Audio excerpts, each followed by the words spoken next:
Aujourd'hui, je fais le tour de France, le tour de Trélières. Je vais aller au plus près des frontières tréliéraines. On va donc longer les 6 communes limitrophes au plus près possible parce que je ne peux pas traverser des champs, des centres commerciaux et je ne vais pas rouler dans le lit des rivières. Donc j'ai fait un tracé qui colle au plus près possible des frontières de Trélières. Je commence par cette route du Bois des Dons qui sépare Trélières d'Orvaux. Allons jouer un mauvais tour. Il y a 6 communes limitrophes de Trélières. Il s'agit d'Orvaux, Vigneux de Bretagne, Notre-Dame-des-Landes, Grand-Champ-des-Fontaines, La Chapelle-sur-Erdre et Nantes. Le tour fait tout juste 30 km. Ce n'est que la première étape de mon plan qui consistera à faire 100 km sans franchir les frontières de Trélières et sans passer 2 fois par le même chemin. Et si ça vous intéresse de faire ces 100 km avec moi, laissez-moi un petit commentaire. Je n'ai pas fixé de date encore, mais on s'arrangera. Trélières à droite, Orvaux à gauche. J'aurai donc toujours Trélières sur ma droite. Trélières, où je réside depuis maintenant 2 mois, est une ville très agréable pour faire du vélo, notamment du gravel. Il y a plein de chemins très sympas. J'aime beaucoup ce genre de petite route là. On se croirait dans des lacets de montagne. Cette route qui va vers Vigneux.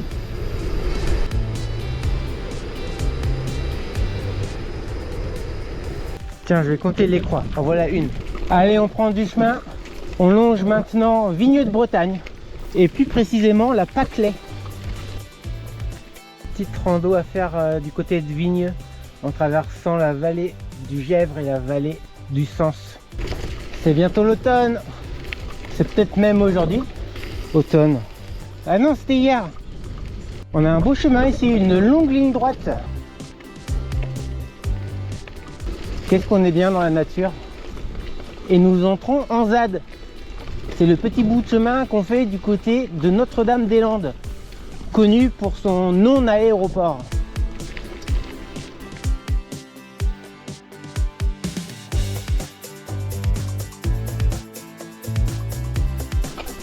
Chemin d'herbe.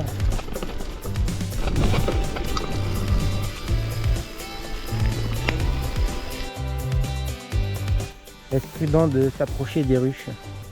Plein d'abeilles.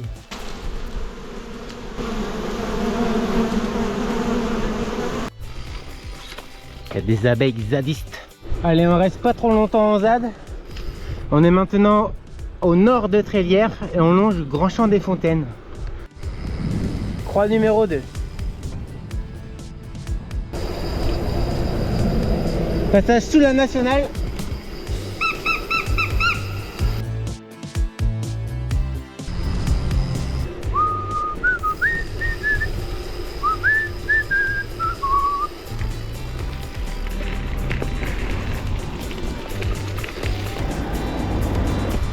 À la belle étoile.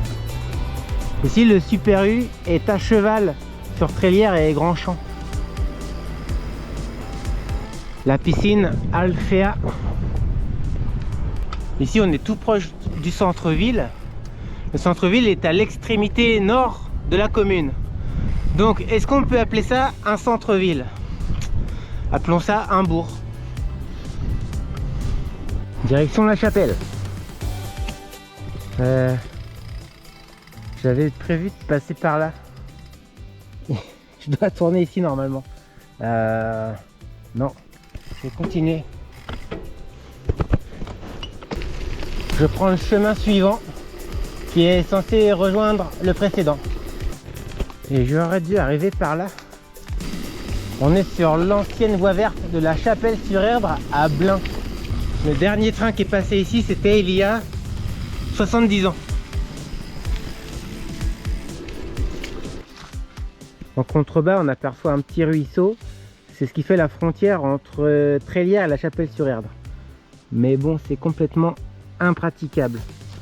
C'est le ruisseau de la Bruyère Robert. Ça pue ici.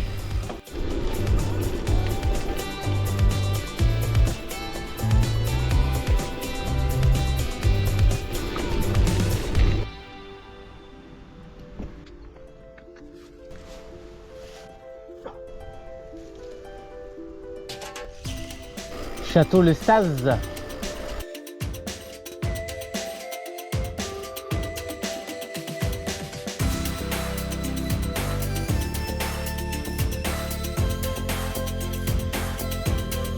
Et la descente de l'Épau.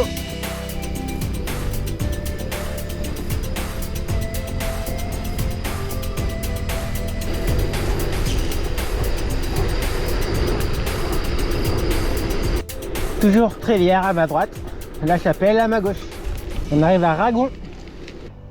Faut que je passe par là. Faut pas. La zone de Ragon qui jouxte Nantes. Derrière ces barrières, le cimetière parc de Nantes.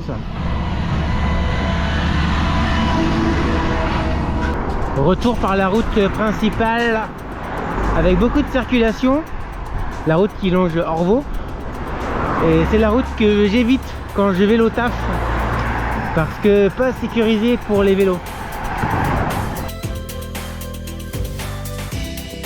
Un jour je mangerai dans ce pigeon blanc. En faisant le tour de Trélières, il y a quand même pas mal de points sympas qu'on évite. C'est un petit peu dommage, mais c'est comme ça. Ça pourrait faire l'objet d'une autre vidéo. Dites-moi si ça vous intéresse, une vidéo avec tous les points d'intérêt de Trélières, comme le château du Haut-Gèvre. La future nounou habite par ici. Croix numéro 3.